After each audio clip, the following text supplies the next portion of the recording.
لماذا الباحثون حول العالم يتعبون مع اللغة الكردية؟ الجواب: لأنها لغة ماكرو وليست مايكرو. مايكرو صغير، ماكرو النقيض العملاق، لأنها هي حيل قديمة عمرها فوق 3000 سنة، وطلعت بيبيات كثار منها. هذيل البيبيات الحين أعمارهم أكثر من 2000 سنة، الكرمانجية، السورانية، خوارين أو كلهوري. هذيلا أبنائها. هي من كثر ما إنها قديمة لا تعتبر لغة مايكرو صغيرة، لا ماكرو. ففي علم اللسانيات في مايكرو وفي ماكرو. تمام، نبدأ. هذه المقدمة، هذا كله ورب الكعبة بتفهمونه، يعني بتفهمونه. نبدأ الموضوع. ليش بس أنا الخليجي الوحيد، بل العربي بالوطن العربي كله أنا ما أعرف أحد غيري يسوي هالشيء؟ لما تجيني كلمة تسألوني: أستاذ أنت تبحث في علم تأصيل الكلمات، العلم التأثيل بالثاء، etymology، أنت دارس لسانيات في الجامعة، أنت تبحث في أصل الكلمة، لو سمحت كلمة دقمة، شنو كلمة دقمة؟ إحنا بالكويت قبل هذا بالنسبة لنا الدقمة الزرار، زين؟ دقمة هذا زرار، زين؟ تمام. تالي بزمن الأجهزة صرنا نقول طق الدقمة، لأن هذا باللغة العربية الفصحى زرار، وهو ترجمة للإنجليزية بطن. إنجليزيا هذا بطن، إنزين، ترجمة من بطن، يعني بالإنجليزي إذا بتقول بطن يعني زرار الملابس، بالإنجليزي بتقول بطن يعني زرار الجهاز. فإحنا عربيا صرنا نسمي الزرار هذا نفس ما نسميه هذا الزرار. بالكردي كلمة دقمة يعني زرار ملابس. عندنا بالكويت صارت أزرة الأجهزة. إحنا بالكويت لغاية هذا اليوم ما نقول طق الزرار، لا نقول طق الدقمة، لأن منتج اللي يكون فيه أزرة أتانا من العراق اللي شماله في كردستان، فجانا هذا الصوت. المشكلة وين؟ لما يجيك واحد مستانس دارس تركي، لأن إحنا عندنا معاهد يدرسون تركي ترى في الكويت وغيره، وكل الدول ترى منتشرة تركية مو كردي، تركي. فتشوف دقمة، كلمة دقمة يعني زرار، فنقول بس خلاص شهادة براءة اختراع، كلمة دقمة في كوكب الأرض هي اللغة التركية حصرا فقط لا غير. تمام، آمنا وصدقنا. روح للتركية نفسها، روح لعلم تأصيل الكلمات في اللغة التركية، تركيا إتيمولوجي، يوديها والله إحنا شفناها بشكلها الفارسي، دكمة بالفارسي، دكمة. التركي ترى محق، هو تعلمها من الفارسي ما تعلمها من الكردي، لأن التركي أساسا جاء من بين منغوليا والصين، جبال الألتاي، وهو ماشي مر على اللغة الفارسية، فهو تعلم الكثير ترى من اللغة الفارسية. احنا كعرب نقول التركي نص كلامه اللغة العربية، لا أغلب كلامه صح انه خليط، بس مو كله عربي ترى، ولا حتى نص، أقل في كثير ترى فارسي. المصطلحات الدينية التركية ترى فارسية، هذا سالفة ترى حيل طويلة، لأن هذا جية أجدادهم، هذا مسار جية أجدادهم، هو أجداده مروا هالشكل، أجداده مو انبتوا في أرض تركيا، هو نفسه عنده.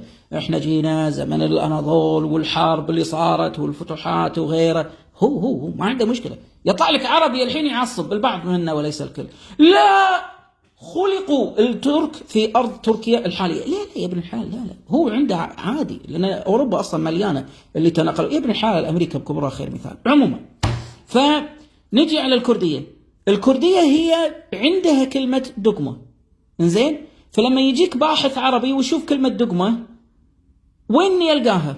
عطني اسم معجم كردي العرب يعرفونه، ما يعرفون. اسأل العربي، حاول انك تبحث اصل كلمة، وين راح يروح؟ جوجل يلخبطك لخبطة ما تتخيلها. تبي اعطيك مثال؟ الحين انا اعطيك مثال. اسأل جوجل، وين انك كتبته؟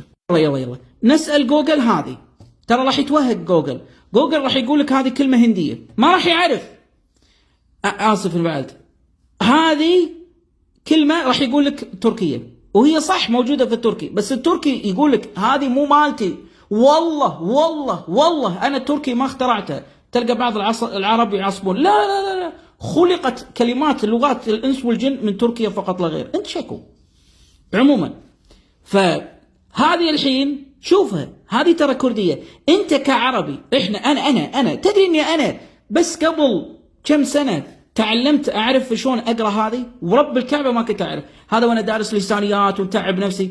الحين أنا لجيت أقرأ هذه بالكردي لازم أروح للIPA International Phonetic Alphabet، الأبجدية الصوتية الدولية. أنا أشوف هذا الجدول يغششني يعلمني شلون أقرأ كردي. هذه أنا لو أشوفها الحين ترى ما أعرف أقرأها بالكردي، أنا ما أعرف، وأنا اللي منتف رموشي أبحث بالكردي، أتعب حيل، لأن ما عندنا مصادر تبرد قلبنا. أحبابي، أنت لما تجيب لي معجم الصم يوريني هالشكل وراه يقول لي يلا انطق، ترى أتوهق. زين، يعني أنا لغاية اليوم ما أعرف ليش لامكم تحطون عليها كذي، والله ما أدري، والله ما أعرف. انزين، فأنا الحين أشوف هذا الرمز اللي مثل الإي اللي في بيت، فتم، بعدين هذا أش سمبل مثل الأي اللي في كلمة كات وهات، فهذه رموز اللسانيات تعلمني. تنبل يعني كسول، تمام. لما تبحث في معجم فارسي مثل أباديس تلقى الفارسية تكتب هالشكل. أنت الحين كعربي عينك ترتاح حق شنو؟ حق الخط اللاتيني الموجود في التركي ولا الفارسي ولا الكردي؟ عينك إذا تعرف إنجليزي راح ترتاح لهذه، لما تعرف بس عربي راح ترتاح لهذه، لما ما تعرف كردي راح تتوهق فتنحاش تهرب. على فكرة هذه كردية كرمانجية. طالع الحين تقول لا انت مو قلت هذه كردي، شلون تقول هذه كردي بعد؟ مو هذه تركي، شلون تقول كردي بعد؟ شفت شلون؟ لأن هذه الكردية الكرمانجية اللي تنكتب بخط لاتيني، السورانية اللي تنكتب بخط عربي. شفت الوهقة؟ شفت؟ لأنها حيل قديمة، حيل متفرعة. شلون احنا نحتار ترى ما نعرف. احنا العرب ترى نتشتت. احنا تدري ان احنا العرب جدا سيئين في تعلم اللغات الأعجمية. الدليل شوف المعجم الوسيط لما يشرح لك كلمة مهرجان اللي هو صارت مهرجان، العرب ينطقونها مهرجان. شوفها بالمعجم الوسيط، إذا أنت تعرف فارسي راح تطق على راسك وتقول يوه غلط غلط غلط غلط، والمعجم الوسيط مسكت أبد. إحنا كلنا مسكنا المعجم الوسيط قلنا أبد كل شيء صح. لما يشرح أصل كلمة مهرجان بالفارسي ترى والله غلط. الفارسية اللي تدرس من زمان وماخذة انتشار قوي في ذات إيران، وإحنا مركزين عليها، هم نجيب العيد فيها. فما بالك بالكردية اللي حيل معقدة، عمرها فوق 3000 سنة، من موسوعة بريطانيكا ممكن تتأكد. لما تشوفها في القوقاز وأرمينيا تنكتب بالخط السيريلي اللي هو نفس الروسي، وهذه من أفرعها الخوارين والكلهوري والسوراني والكرمانجي منتشرين حول العالم. مشكلتها شنو؟ إملاء؟ لا. انتشار؟ لا، بالعكس، أصلا لما تنتشر لغة هذه قوة لها. عندها كلمات دخيلة، هذه مشكلتها؟ لا، كل لغات الدنيا فيها كلمات دخيلة. إحنا العربية عندنا كلمات دخيلة من اليونانية كثيرة جدا، من ضمنها كلمة قانون، وكلمات تنصدمون منها كثيرة، حتى دستور فارسية. يعني إحنا العرب عندنا كلمات دخيلة بالهبل ما موتت اللغة العربية، ترى من ضمنها ظريفة بوسة مو عربية. نكمل. فهي اللغة إيرانية، بس في توضيح حيل مهم. إذا قلنا اللغة بالدنيا إيرانية، لحظة أنا متأكد أن عيونكم تعبت، لحظة شوفوا. إذا قلنا في لغة بالعالم لغة إيرانية، يعني مو لغة دولة إيران، هي عائلة اللغات الإيرانية قبله خلقت اللغة الفارسية بالوجود. الفارسية بنية اللغات الإيرانية، واللغات الإيرانية ليست حصرا في دولة إيران اللي تالي تسمت إيران. قبل كان من ضمن مسمياتها بارس، تالي صارت فارس وما إلى ذلك. مثل شنو؟ مثل لما تقول الإنجليزية بنت اللغة الألمانية، هذا غلط حيل كبير. الألمانية والأيسلندية والإنجليزية وغيرهم لغات ألمانيات، بس مو من الدولة ألمانيا اللي تالي تسمت ألمانيا. كلهم انبتوا من نفس المنبت بس توزعوا. الإيرانيات نفس الشيء، ويا البلوشية والكرديات والفارسية.